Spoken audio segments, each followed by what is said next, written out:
अगर तुम ये चाहते हो कि तुम्हारा शरीर स्वस्थ हो तो केवल सोचने से कुछ नहीं होगा।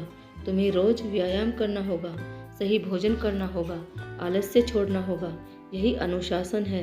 अगर तुम यह चाहते हो कि तुम्हारा जीवन ज्ञान से भरा हो तो केवल ये चाहना कि काश मैं बुद्धिमान बनूं तो बेकार है।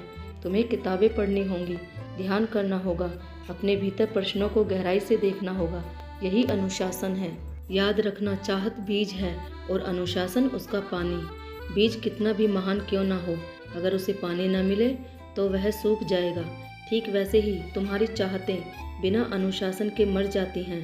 आज इस दुनिया में लाखों लोग सपने देखते हैं, लेकिन केवल वही लोग सफल होते हैं जिनके पास अनुशासन है, क्योंकि सपनों को हकीकत तक पहुंचाने का काम केवल अनुशासन ही करता है।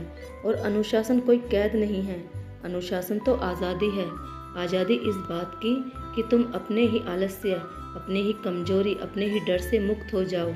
देखो, एक नदी जब तक बह रही है तब तक वह जीवन देती है, लेकिन वही नदी अगर बिखर जाए, फैल जाए तो केवल कीचड़ बन जाती है। अनुशासन नदी के किनारों जैसा है जो तुम्हारी ऊर्जा को दिशा देता है, गहराई देता है और तुम्हें तुम्हारी मंजिल तक ले जाता है।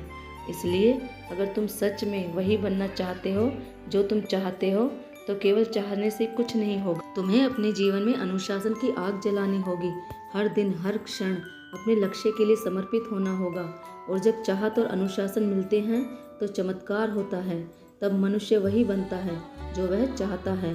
मनुष्य वही बनता है जो गहराई से चाहता है। लेकिन याद रखना, यह जीवन कोई खेल नहीं है, यह तुम्हारी चेतना की यात्रा है।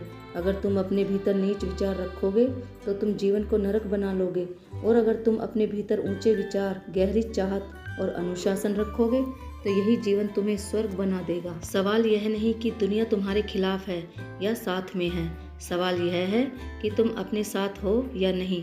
अगर तुम अपने विचारों, अपनी चाहतों और अपने अनुशासन के साथ खड़े हो तो दुनिया की कोई ताकत तुम्हें रोक नहीं सकती।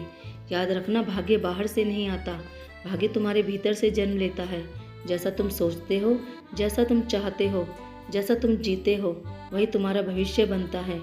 तो उठो, अपने डर को छोड़ो, अपने संदेह को जलाओ, अपनी चाहत को इतना गहरा बना लो कि वह तुम्हारी हर सांस में समा जाए, और फिर देखना, पूरा ब्रह्मांड तुम्हारे रास्ते को साफ करने लगेगा।